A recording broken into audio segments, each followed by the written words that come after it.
Okay, so the day we're recording this is opening day, which is why I have my Birds shirt on, where I pretend I have nothing baseball on Yes. me whatsoever. Yes. No offense, baseball. Which is why where I pretend for the first few weeks that the Cardinals have done anything to try to be a good team, and then after a month I give up. So we're gonna, we're living on the excitement of hope right now. As the wife of a husband who loves the Cubs, I feel that. Yeah. That hope. Yeah. That hope. Yeah. Well, I would say it's, as a woman who hates the Cubs, I would say it's different. It's different because the Cubs are just bad, or they were just bad. The Cardinals, we really had a run. They tease you. So it feels very unfair that now we were very good. And They now tease it's you. like, just, you remember how we were good? Yeah, we're not going to try to do that anymore. That was fun while it lasted. Mm-hmm. So, anyways, here we are. But go Birds, and I'll pretend that the Cardinals, are going to be good this year. So I'm really excited about today's topic. We're going to do kind of a 2-episode, I don't call it series, but the next two episodes are going to be related to each other.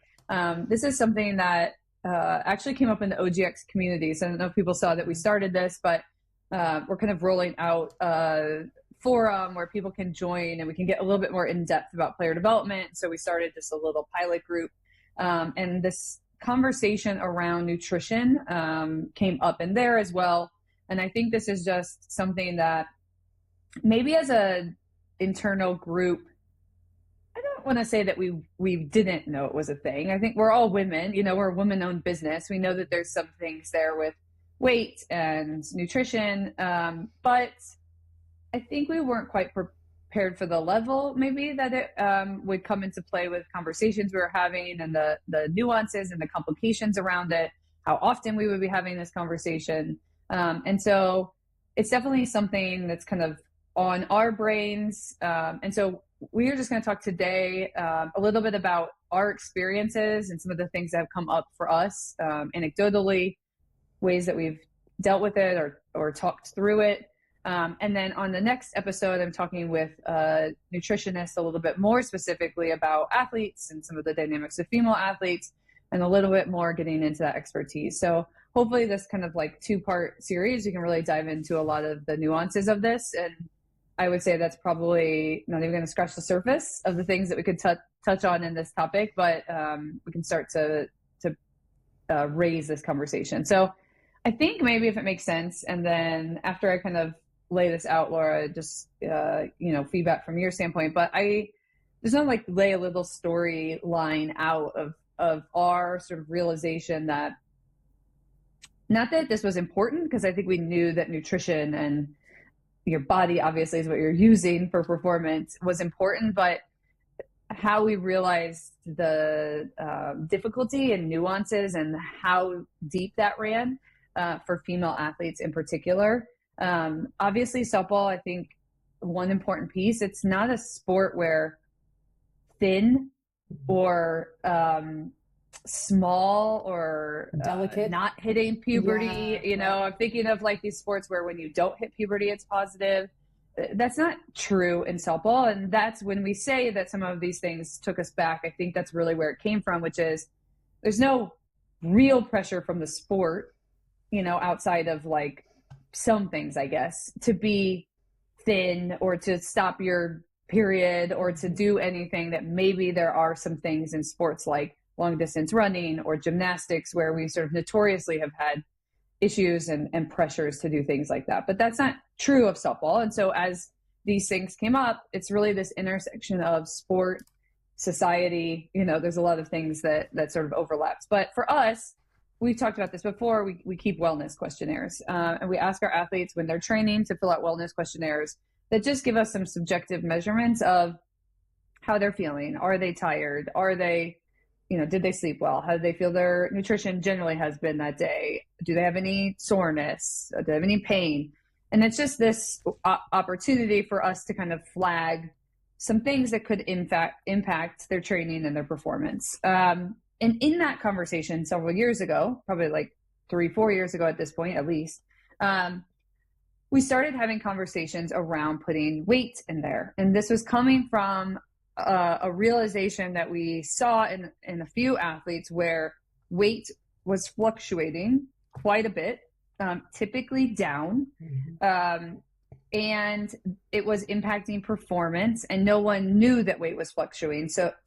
And so we couldn't raise it as part of the conversation of, why did my velocity go down? Why am I having soreness? Why is my back hurting? And then when we would kind of start to ask the athlete some questions, we would find out that they had a swing in weight that was a substantial percentage of their body weight.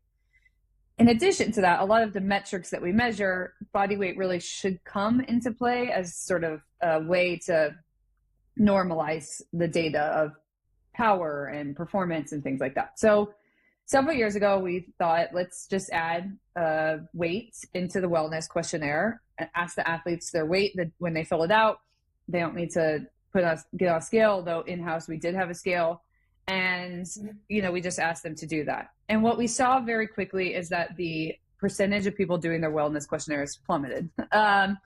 And we had a lot less percentage of, the rate of doing that went down. And so we started asking, why is this related to that question? And so we added another question, which was basically, if you want to opt out, select here, and you don't have to put your weight. And then if you want to talk to someone about nutrition or weights, mark here.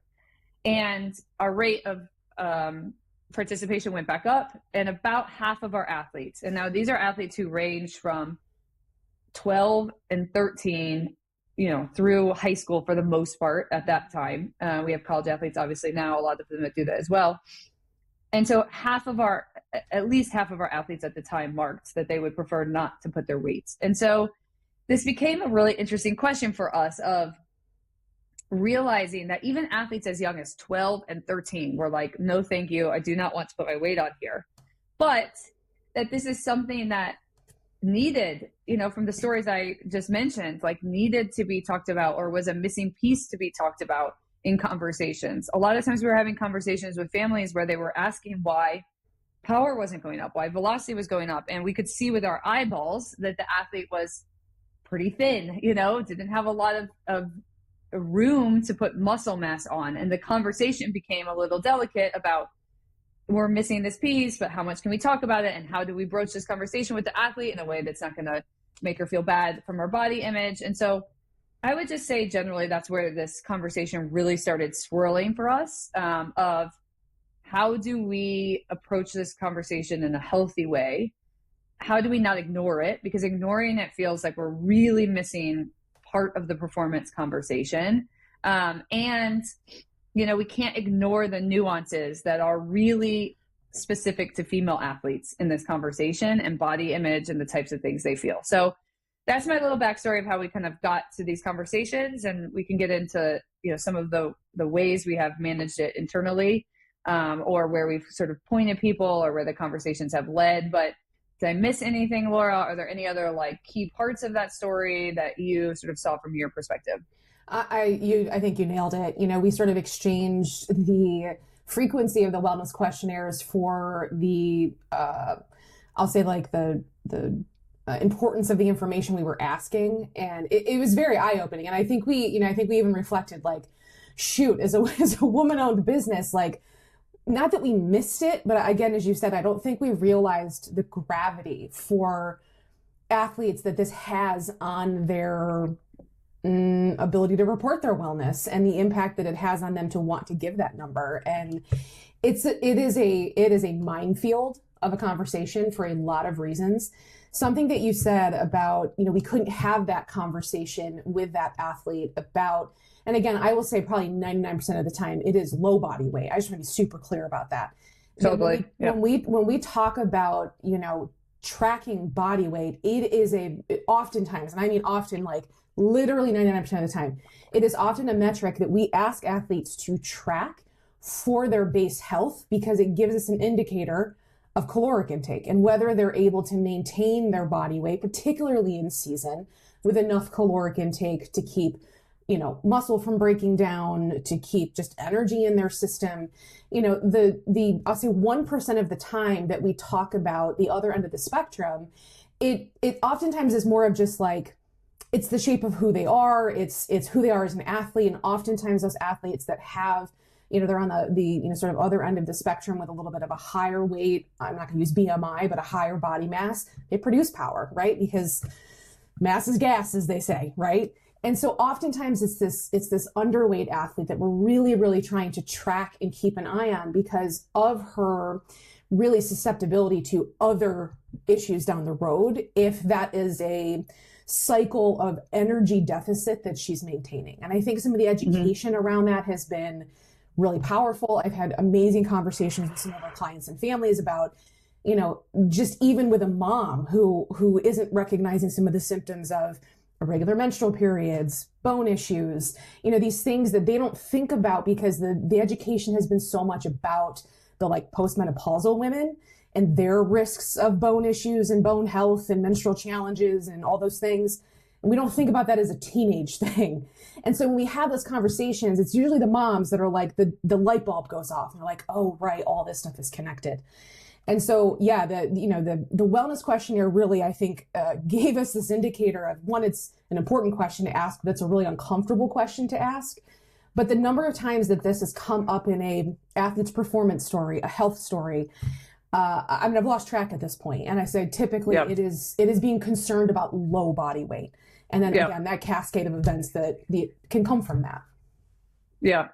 And I think we see this in the most benign version of this is just, this is hindering your performance. You do not have enough mass to put, muscle mass on to add sort of what you need behind whatever you're trying to accomplish. And so we are having performance conversations around that. That's the most benign case. And what we have seen is all the way into some of the things you've alluded to. And I'm going to get into this a little bit more with Courtney in the next episode, but is that, we haven't run the numbers as frequently, but about 2 years ago when we did, and I can imagine it has changed. If anything, it's probably gotten higher. About 30% of all of the athletes that we had do assessment. So at their initial intake form, we asked them if they have regular periods. And about 30% of our athletes, again, this is ranging from 12, 10, I guess, even all the way up until, in that pool is through college. And so anyone that has already had their first period, we asked them if they had regular periods, and 30% of our athletes did not. And I think that number, it really shocked us because, again, this is not a sport where we are like, don't hit puberty. Obviously we've talked about puberty can have its challenges for our sport when you're going through it, but this isn't a sport like long distance running where we've had conversations where a 12-year-old, I was laughing yesterday with you guys about my kids do this mile run and they literally sprint the whole thing, where a pre-puberty athlete is good at running and then can tank as being a runner, as a woman when they hit puberty. Or a gymnast can be really good at gymnastics because of her size and can get worse as she gets breast and body fat and all of these things. And so in those sports, we've had these conversations around, this sport matched with being a woman, matched with society, has created the sort of right grounds for encouraging female athletes to try to stop their period. And the way they do that is caloric intake, and things like that. But for softball, that's not what the sport is asking. And so it surprised us how often people were reporting that they were having irregular periods. And I think what was more shocking is that when we would then ask these athletes, have you seen a doctor? Have you spoken with someone about this? And sometimes even when they were already presenting issues with bone health, as young 13, 14-year-olds were already experiencing stress fractures or starting to indicate that they were having a hot spot in their, they were on the verge of a stress fracture, something that they were told, we mentioned it to our doctor and he or she said it was normal. And this isn't in their first year post-puberty when maybe some irregularity is normal.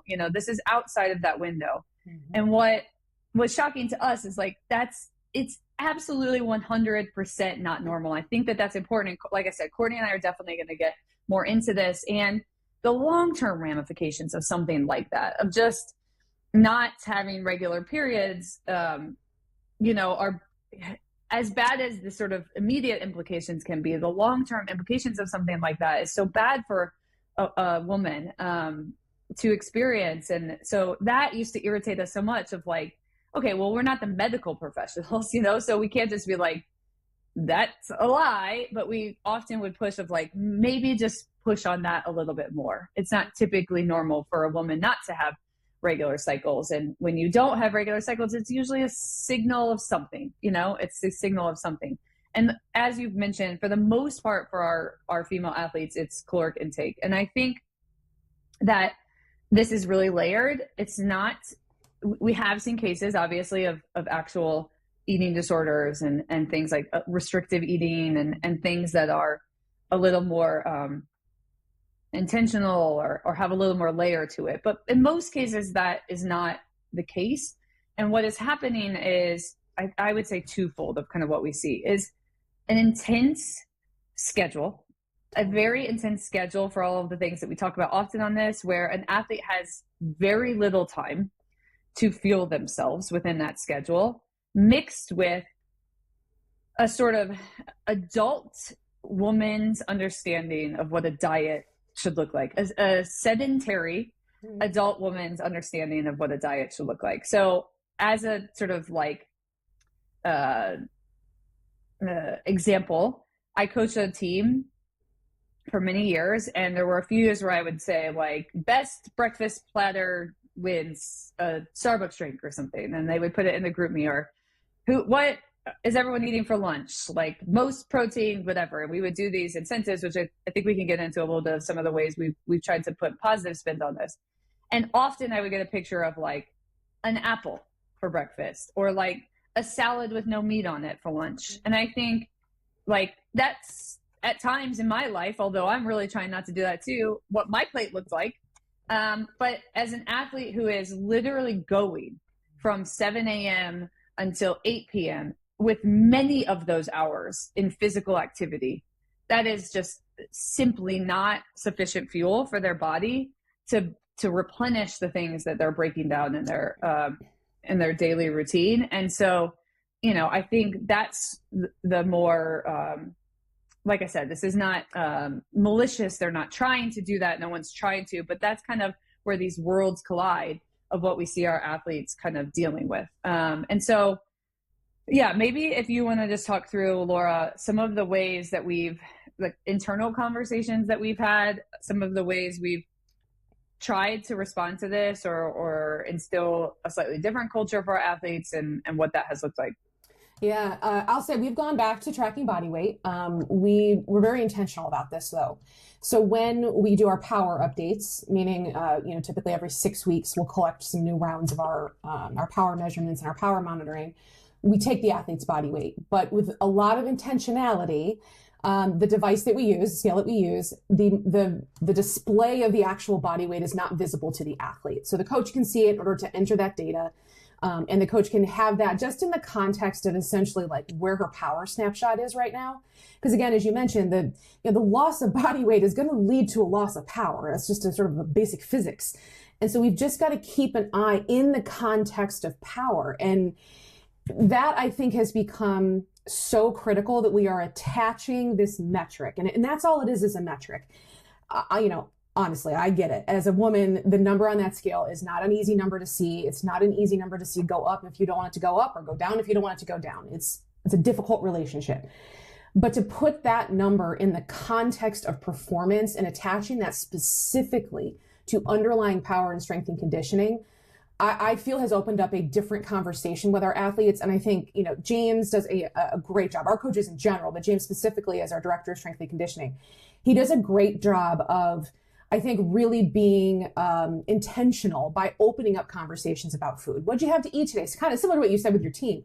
What'd you have to eat today, right? And so there are suggestions for, here's maybe something you can add. We talked about the sandwich plan. I think Natalie termed the panda plan, right? To get protein in them. And I think these ways of kind of coming at the athletes with some, I'll say like kind of gentle education, while they're on the strength floor, while they're in that environment, as opposed to this really formal, let's sit down and review a diet plan. And that, it seems so silly, but that is, I think, I probably just like blew up James's psychological approach to our athletes, but I feel like that's helped so much that our athletes are so much more comfortable talking about food, bragging about food that they eat, the amount, the breakfast, the quality of it. And like, that's, I think, very similar to how we've opened up the conversation within our own athletes about periods and performance changes within your cycle, around your cycle. They have to be more comfortable talking about it and not talking about it in a space where they're going to be chastised, right? On either end, above about an ideal body weight or below. And so I think, James did a great job of opening that conversation on the strength floor, and our coaches are very encouraging of, let's just talk about getting more calories in. It's not, I mentioned in our coaches community, I think, there's probably a good number of our athletes that could, tolerate a Big Mac or two, meaning quality isn't always the goal sometimes. Sometimes the base plan is just take in more calories of whatever you choose, whatever you want, giving them the freedom. We have had athletes with, I'll say some restrictive eating challenges, usually rooted somewhere in the, maybe sensory challenges or just being picky eaters, which I don't love, but just athletes that have challenges with the kinds of food, the types of protein they're willing to tolerate. And, we can give obviously some basic general, here's the stuff to kind of hit, but then we got to cross into that dietitian realm. That's where I think Courtney is so helpful in being able to give, really concrete strategies. But we've opened up that conversation, I think, again, and in a little bit more of a performance context, because that metric is important. And the metric is important not just for their base health, but when we start getting into things like their biomechanics, and we're talking about the biomechanics of rotation, how our body mass is distributed, whether it goes up, down, whether it's more in our limbs and our trunk, it's why puberty is such a bear, it matters, right? So when I'll give two examples. Obviously, your biological puberty change where our limbs are changing, they're getting heavier. I kind of call that puberty 1.0. Then we sometimes have athletes where, they go through high school, they're 3-sport athletes, they're sort of chronically overtrained, underfueled. They may not be at this sort of body mass potential that they could be just simply because of that mismatch. They go to college and they get into a lifting program for the first time. And I call that puberty 2.0. Because all of a sudden her body weight's going up, and it's going up for a very positive reason.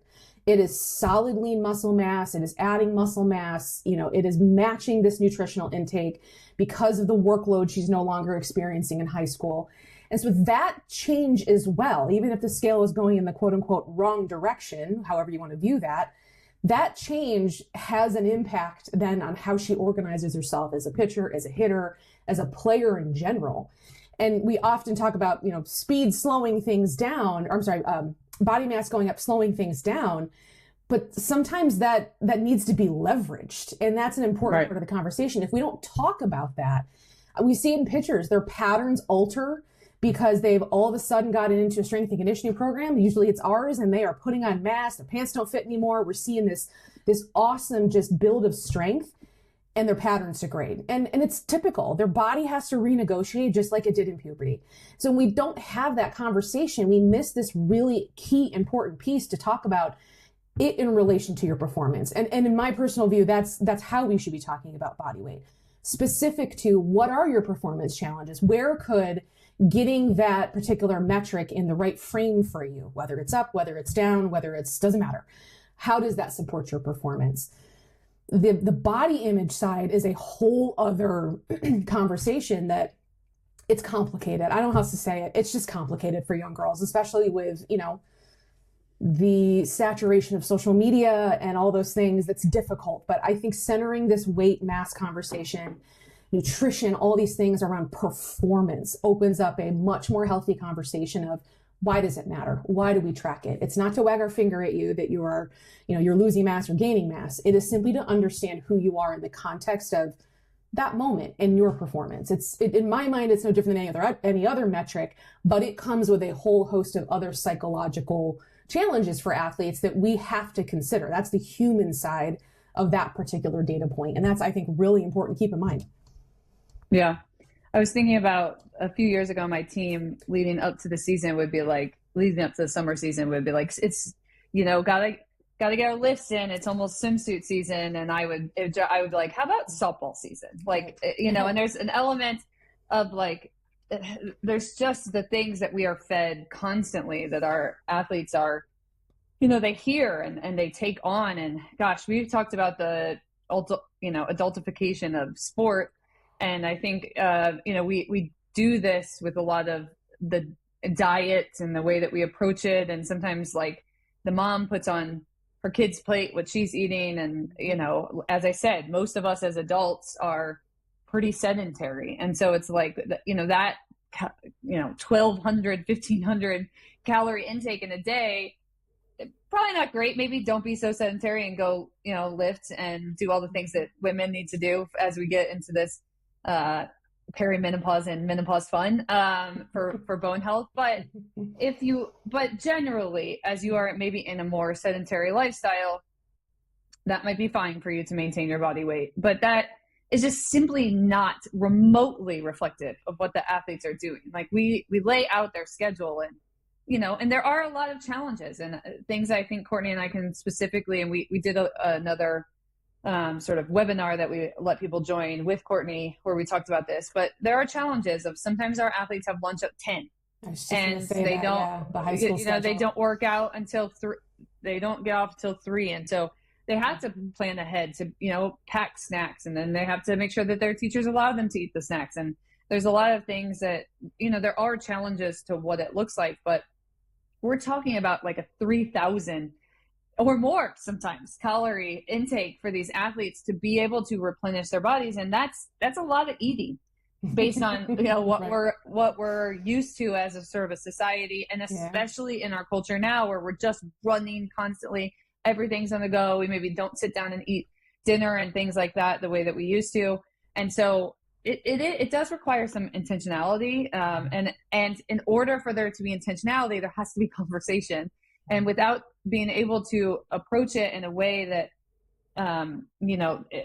that doesn't sort of like challenge some female athlete dynamics, it can be a challenging conversation to overcome. And so I think you're right. Like the biggest thing we've done, we sort of remove some of the conversation around period regularity. Like we point that out to them, and that's really up for them to kind of bring to the doctor. And obviously if we're seeing any sort of like reoccurring flare-ups, we'll just keep saying like, hey, this is probably not something we should ignore, but it's not really our like area of expertise and thing that we can manage fully for them.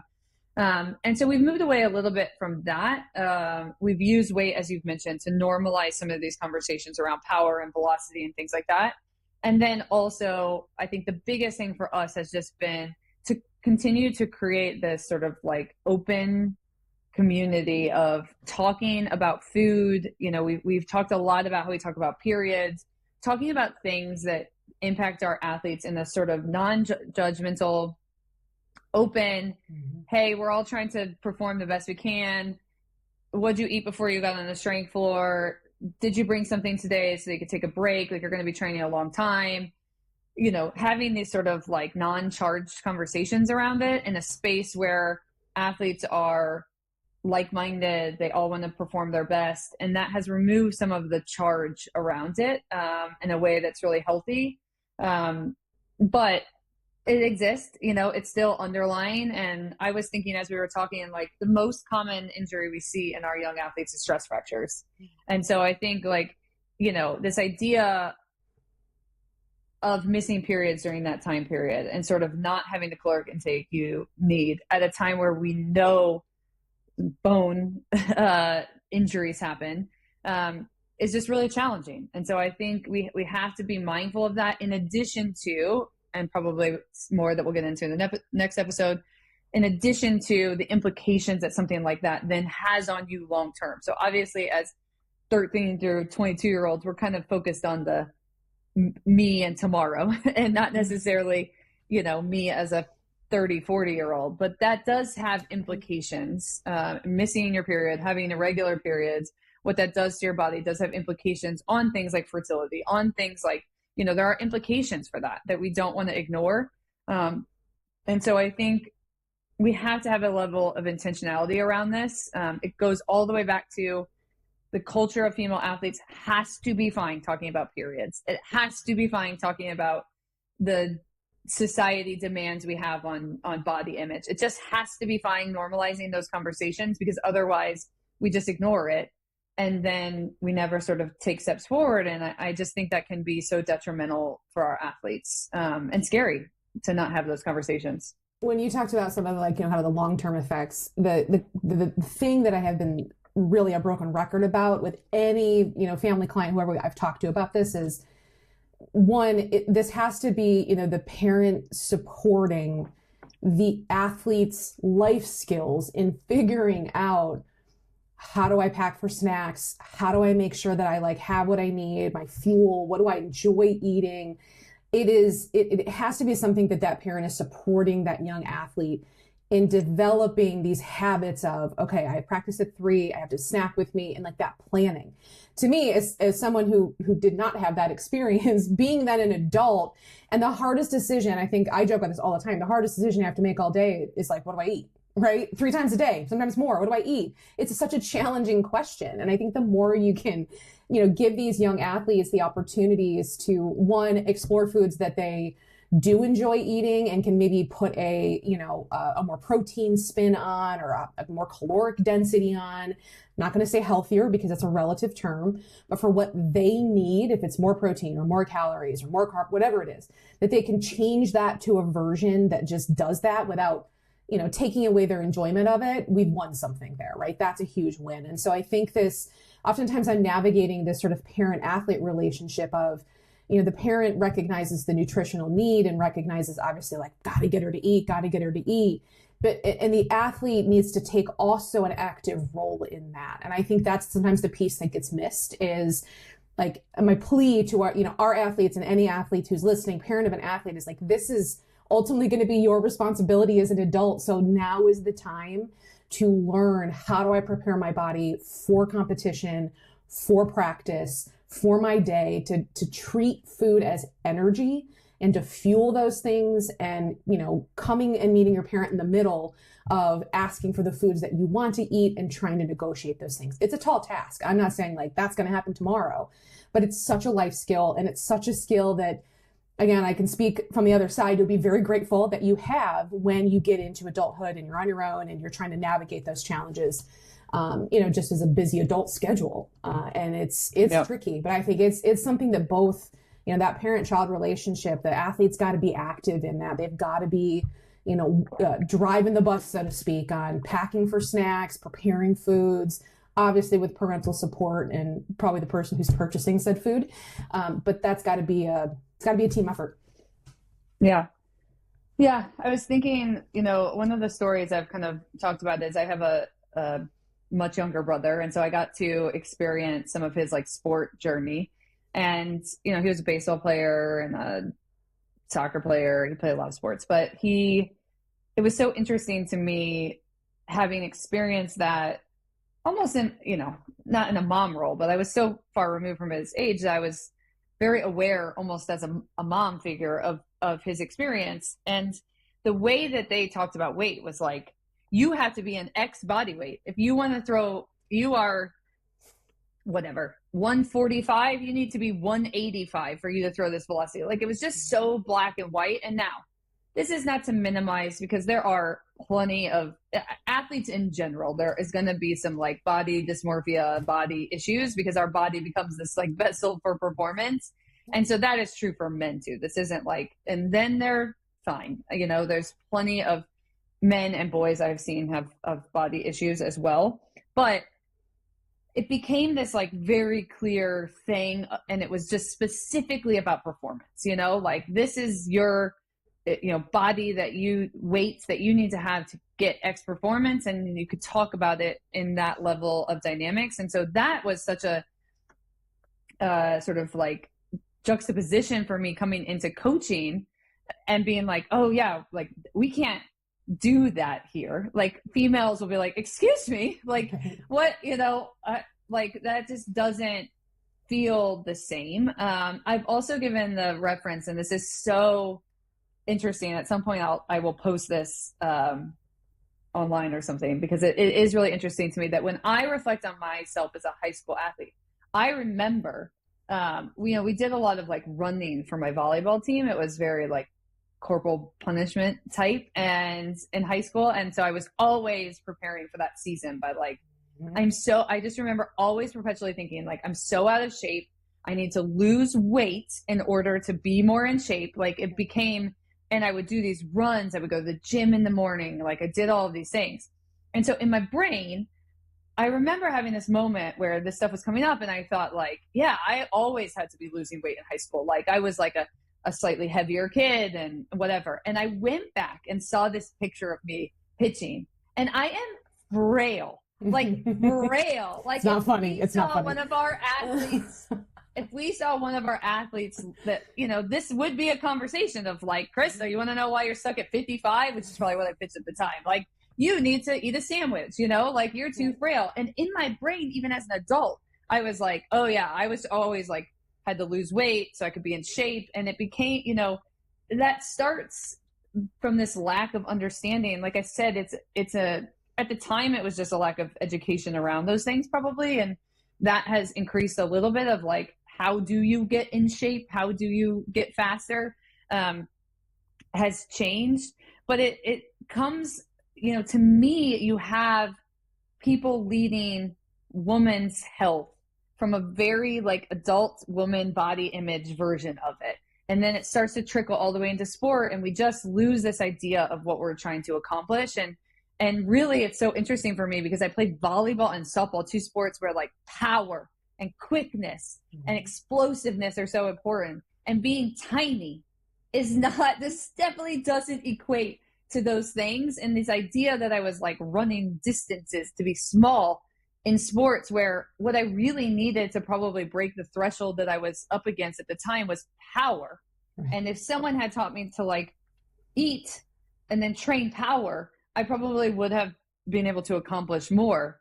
I think it's such just like, that is what we are up against so often, is this concept of like how you're going to do that, especially as a woman, because we are just, you know, told and fed things that just aren't or not fed aren't are, you know, that just aren't reality. Right. I think like look at even Caitlin Clark, you know, it's just like even her transition from college into the WNBA, she's like, I gotta put mass on, I'm getting lit up here, you know. And so she did, she went in the off season and you can see she put a ton of mass on, and I think that's great. So hopefully as that stuff becomes more visible to women, of examples of women who are doing that, I think conversations around even breaking down these truths that we've held, you know, we've kind of referenced it, but that us as women even now should be doing cardio, we should be going to all these things to stay small. And we're starting to see the impacts of that.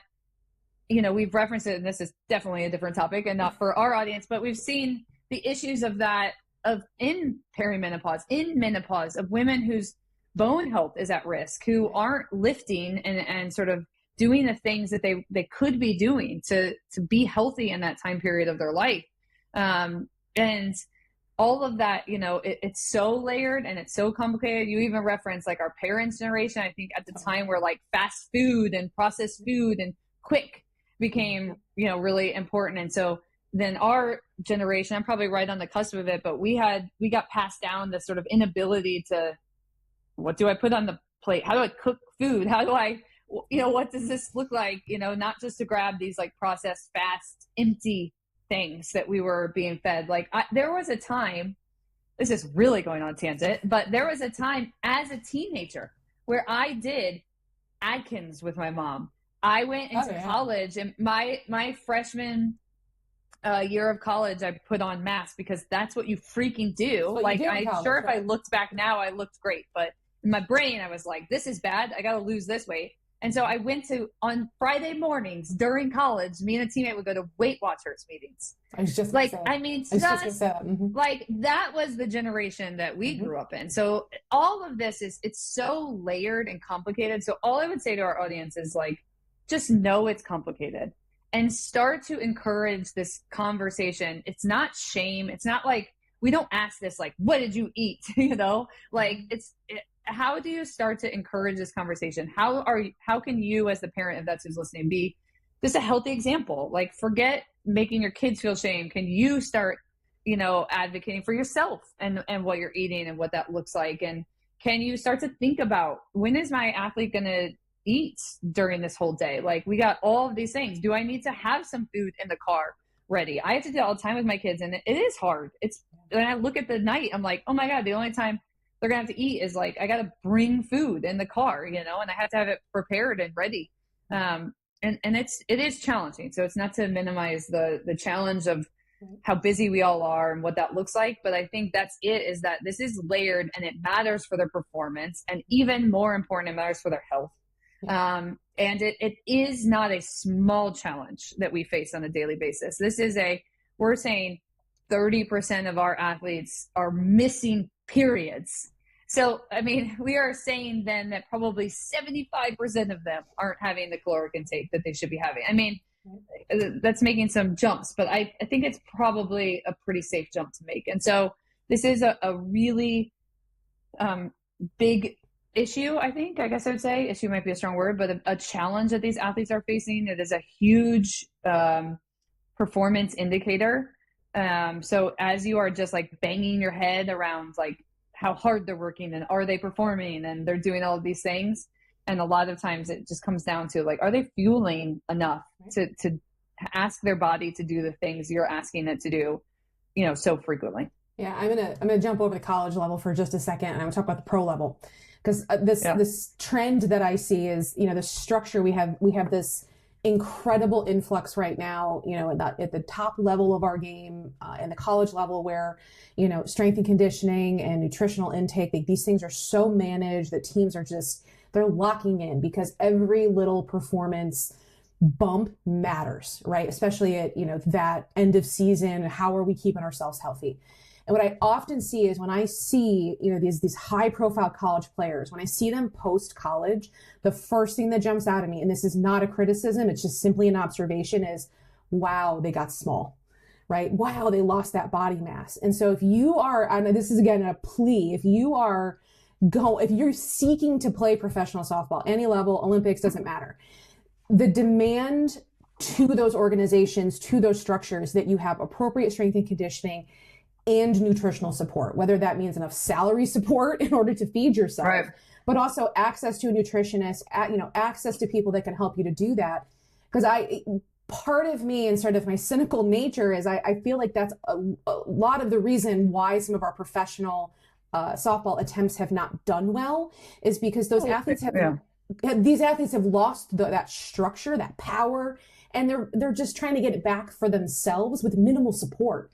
And I think that's got to be a connection if we want that pro level to thrive. We want those players to be healthy. We want that pro level game to be as exciting as the college level, as competitive as the college level.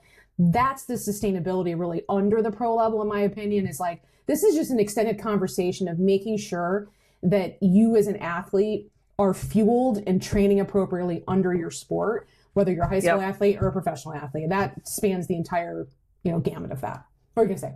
Yeah. Well, I was just going to say, look at Major League Baseball and what happened with the minors, which was basically like you had a bunch of guys making pennies, trying to perform at the highest level and move up in MLB. And one of the biggest things they would say is, I am eating peanut butter sandwiches on the floor of someone's random apartment. Like, how could I possibly be performing at a high level? And so one of the biggest, we talk about player development, we talk about tech, we talk about, all of these like biomechanics labs and all of these things that MLB is investing in. But one of the biggest changes over the last 3 years has been that MLB programs have hired massive amounts of nutritionists that can go to all of these minor league camps and help support the nutritional intake of these athletes to be able to perform at the high level. That is one of the the untapped things that we don't really talk about, but that has been happening very frequently over the past few years. And I think, it is important. It is a key. It is your body. You are asking your body to do things. And so what you are fueling your body obviously matters. And so I think, to kind of end this, and then please listen next week as we get into it more with Courtney. But I think the thing is that it matters. It can't not be a part of the conversation. And so if there's something holding it back from being a part of the conversation, as we've said, which is some uncomfortableness we have around body image, if it's because, we are being told sort of like it's lack of education because we're being told these things don't matter, or it doesn't play a part, or we're being fed the wrong information about those things. We as a community, those are the things we have to start to face and have conversations around. How can we build education up for our athletes? How can we start to to lower that body image restriction that we're facing? How can we start to have the right support in place for our athletes? And so I think that's a conversation that we need to keep having to push, forward for our athletes, and to make sure that, one, they're able to reach their peak performance. And as I said, that's like the smallest thing that we're trying to do here, but like it would be an amazing benefit of all of this. But then also so that we're not putting these athletes at risk of things and then ignoring the risk that we're putting them at by sort of, some things like missing periods and bone health and the sort of like tick down of things that you can go when nutrition is not addressed. And then we're asking their body to do all of the things that we're asking it to do. So we'll kind of leave it at that. Like I said, this is, I'm sure we'll come back to this topic a few times. There's a lot of different ways that we can go with this. And so this was more of just the general way that we've seen it, and bridge that conversation. And next week we get into, with Courtney, really nail down some of these conversations around REDS, or what's called now, getting to the conversation around like some helpful take-home actionable steps that you can use for things that you can fuel with, and hopefully we can really dive into that next week. So until then, thanks for listening, and I'm sure we'll get lots of topics on this one. There are lots of comments, so we'll get the conversation going. Like and subscribe to OGX Podcast anywhere you listen to your podcast. It helps us, and we appreciate it.